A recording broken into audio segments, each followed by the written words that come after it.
Hi guys, இப்போ நான் Chennai central railway ஸ்டேஷனில் இருக்கிறேன். காட்ஸ் ஓன் கண்ட்ரியான கேரளாவில் இருக்கிற வர்க்கலாக்கு நான் ட்ராவல் பண்ணியிருந்தேன். வர்க்கலாவில் பீச் பக்கத்துலேயே ஒரு பட்ஜெட் ஸ்டே, அங்கே உள்ள அக்வாரியம் விசிட் பண்ணது, அதுக்கப்புறம் ஃப்ரெண்ட்ஸோட ஒன்றா சேர்ந்து அங்கே உள்ள கிளிஃப் பீச்சில் வாக்கிங் போனது, ஈவினிங் ஒரு சூப்பரான சன்செட் பார்த்துட்டு வர்க்கலாவோட நைட் லைஃப்பில் அங்கே உள்ள கஃபேஸ்லாம் எப்படி இருக்குன்றது, அதுக்கப்புறம் அட்வென்ச்சர் ஆக்டிவிட்டியான கயாக்கிங் நாங்கள் ட்ரை பண்ணோம். வேர்ல்ட்ஸ் லார்ஜஸ்ட் பேர்ட் ஸ்டாச்சுவான ஜடாய் எர்த் சென்டருக்கு விசிட் பண்ணது பற்றி இந்த வீடியோவில் பார்க்கலாம். சென்னையிலேருந்து வர்க்கலாக்கு ஈஸியாக டைரக்ட் ட்ரெயினில் ரீச் பண்ணிடலாம். ட்ரெயினை பொறுத்த வரைக்கும் டெய்லி 4 ட்ரெயின்ஸ் ரன் ஆகுது.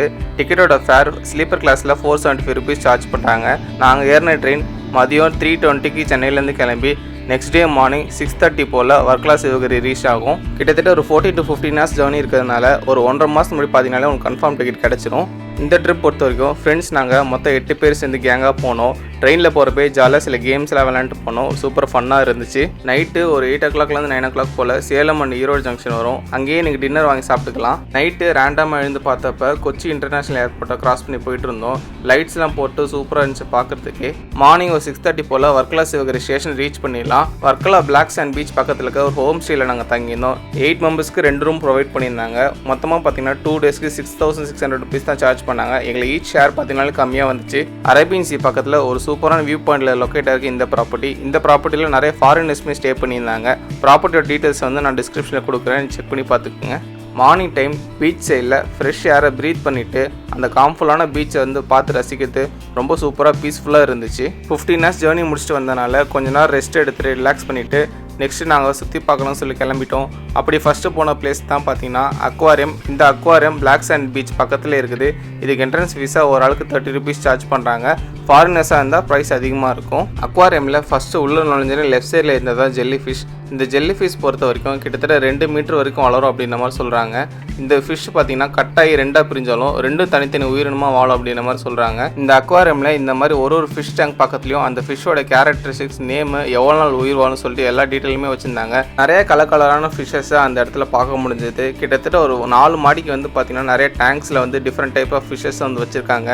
இதில் என்ன ஒன்றுனா, இந்த இடத்துக்கு நாங்கள் 8 பேர் மட்டும் தான் போயிருந்தோம். வேறு யாருமே டூரிஸ்டர்ஸ் இங்கே வரவே இல்லை. பில்டிங் அண்ட் அக்வாரியம் பார்த்தீங்கன்னா எதுவுமே மெயின்டைன் பண்ணாமல் தான் வச்சுருக்காங்க. உங்களுக்கு இந்த மாதிரி ஃபிஷ் பார்க்கறது ரொம்ப பிடிக்கும், கண்டிப்பாக இந்த பிளேஸ் போய் விசிட் பண்ணி பாருங்கள். ஒரு ஒத்தான எக்ஸ்பீரியன்ஸாக தான் இருக்கும். நெக்ஸ்ட்டு பிளாக் சாண்ட் பீச் நீங்கள் விசிட் பண்ணலாம். பக்கத்துலேயே தான் இருந்துச்சு நாங்கள் தங்கியிருந்த இடத்துக்கு.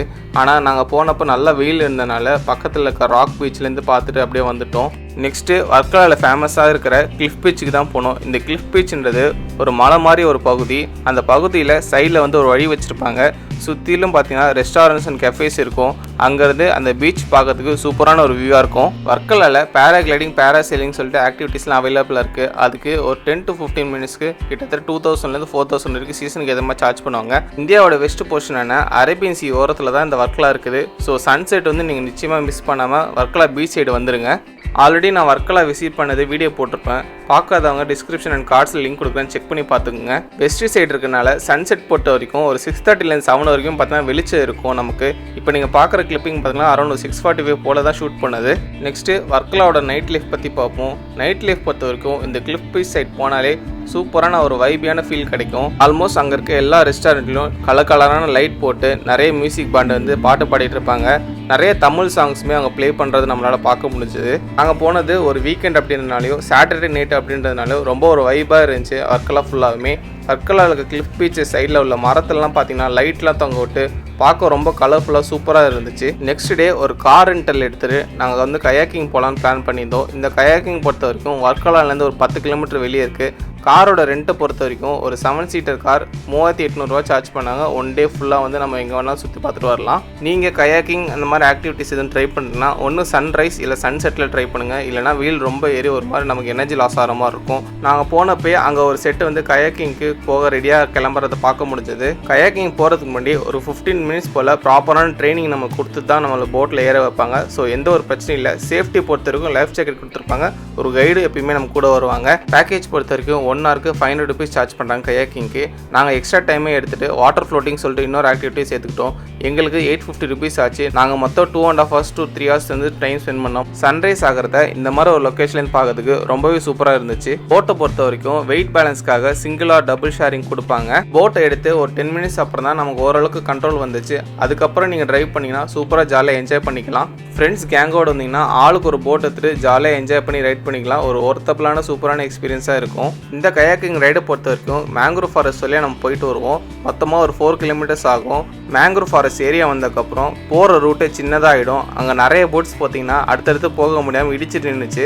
நாங்களும் கொஞ்ச நேரம் சைடில் நின்று ரிலாக்ஸ் பண்ணிட்டு இருந்தோம். ஃபோனை வச்சுக்கிறதுக்கு தனியாக ஒரு பேக் கொடுப்பாங்க. எந்த ஏரியாவில் ஆழம் இல்லைன்னு சொல்லிட்டு கைடு சொல்லுவாங்க. அந்த டைம் மட்டும் நீங்கள் ஃபோன் யூஸ் பண்ணிக்கலாம். மற்ற டைம் ஃபுல்லாக நீங்கள் ஃபோக்கஸ் பண்ணி ரைட் பண்ணுற மாதிரி தான் இருக்கும். இந்த கயாக்கிங் ட்ரிப்போட மிட்வே வந்ததுக்கப்புறம் எல்லா போட்டும் ஒரு இடத்துல நிறுத்துவாங்க. இந்த இடத்துல தான் வாட்டர் ஃப்ளோட்டிங் ஆக்டிவிட்டீஸ் இருக்கும். அதாவது என்னென்னா நம்ம போட்லேருந்து இறந்து அந்த லைஃப் ஜாக்கெட்லேயே பார்த்தீங்கன்னா மிதக்கிற மாதிரி இருக்கும். இந்த ஆக்டிவிட்டி ஒரு 1/2 அன் ஹவர் கிட்ட நீங்கள் டைம் ஸ்பெண்ட் பண்ணிக்கலாம். ஆழம் பார்த்தீங்கன்னா ஓரளவுக்கு நம்ம நிற்கிற அளவுக்கு இருக்கும். சில இடத்துல மிதக்கிற மாதிரி இருக்கும். மொத்தத்தில் இந்த கயாக்கிங் பொறுத்த வரைக்கும் நீங்கள் வர்க்கலா பக்கம் வந்தீங்கன்னா நிச்சயமாக மிஸ் பண்ணாமல் ட்ரை பண்ணி பாருங்கள். ஒரு ஒர்த்தபிளான மெமரபிளான எக்ஸ்பீரியன்ஸாக இருக்கும். கிட்டத்தட்ட ஒரு 3 மணி நேரத்துக்கிட்ட இந்த பிளேஸில் நாங்கள் டைம் ஸ்பெண்ட் பண்ணிட்டு இருந்தோம். நெக்ஸ்ட்டு இந்த பிளேஸை முடிச்சு ஜடாய் எர்த் சென்டருக்கு நாங்கள் ட்ராவல் பண்ணிட்டு இருந்தோம். இந்த ஜடாய் எர்த் சென்டர் கிட்டத்தட்ட வர்க்கலாலேருந்து ஒரு 30 கிலோமீட்டர்ஸ் கிட்ட இருக்குது. ஜடாய் எர்த் சென்டருமே நான் ஆல்ரெடி விசிட் பண்ணியிருப்பேன். வீடியோ டிஸ்கிரிப்ஷன் அண்ட் கார்ட்ஸில் கொடுக்குறேன், செக் பண்ணி பார்த்துங்க. நாங்கள் போனப்போ ரோப் கார் ஃபெசிலிட்டி ஒர்க் ஆகாதனால நடந்து போகணும் அப்படின்னு சொல்லிட்டாங்க. இதுக்கு ஒரு ஆளுக்கு 250 ரூபா கிட்ட சார்ஜ் பண்ணுறாங்க. நடந்து போகிற மாதிரி இருந்துச்சு அப்படின்னா நிச்சயமாக கொடை இல்லைனா கேப் ஏதாவது போட்டு போங்க. இல்லைனா வெயில் ரொம்ப அதிகமாக இருக்கும், ஒரு மாதிரி டயர்ட் ஆயிரும் நமக்கு. அங்கங்கே ட்ரிங்கிங் வாட்டர் ஃபெசிலிட்டியுமே ப்ரொவைட் பண்ணுறாங்க. ரோப் காரில் போனாலும் கிட்டத்தட்ட என்ட்ரன்ஸ் ஃபீஸ் இதே ப்ரைஸ் தான் வரும். ஒரு 50 rupees அதிகமாக இருக்கும்னு நினைக்கிறேன். இங்கே இருக்கிற ஈகிள் ஸ்டாச்சு தான் வேர்ல்ட்ஸ் லார்ஜஸ்ட் பேர்ட் ஸ்டாச்சு அப்படின்ற மாதிரி சொல்கிறாங்க. இந்த ஜடாயமங்கலத்தில் இருக்க இந்த பேர்ட் ஸ்டாச்சுக்கு ஒரு ஹிஸ்ட்ரி இருக்குது. ராமாயணத்தில் சீதையை கடத்திட்டு போகிற ராவணன் தடுக்கிறதுக்கு சடாயன்ற கழுகு வரும். கழுகோட ரெக்கையை ராவணன் வெட்டிடுவார். அது வெட்டி விழுந்த இடம் தான் ஜடாயமங்கலன்ற ஊர். அதை ரிசம்பிள் பண்ண மாதிரி கெட்டினது தான் இந்த ஜடாய் எர்த் சென்டரில் இருக்கிற மிகப்பெரிய கழுகு ஸ்டாச்சு.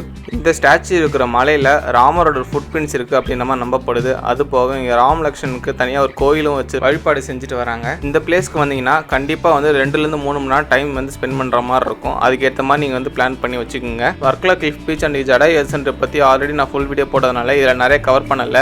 டிஸ்கிரிப்ஷன் லிங்க் கொடுக்குறேன், நீங்கள் ஃபுல் வீடியோ செக் பண்ணி பார்த்துங்க. ஒரு 2 days வர்க்கலா ட்ரிப் பிளான் பண்ணிங்கன்னா இந்த பிளேசஸ்லாம் கவர் பண்ணிங்கன்னா உங்களுக்கு பக்காவாக இருக்கும். சண்டே ஈவினிங் 5:45 போல் சென்னைக்கு ட்ரெயின் இருக்கும். நாங்கள் அதில் புக் பண்ணி நெக்ஸ்ட் டே மார்னிங் 10 o'clock போல் சென்னை ரீச் பண்ணிட்டோம். ஒரு 2 days ட்ரிப் வர்க்கலாக்கு ஃப்ரெண்ட்ஸோட பிளான் பண்ணிங்கன்னா நிச்சயமாக இந்த பிளேசஸில் விசிட் பண்ணி பாருங்கள்.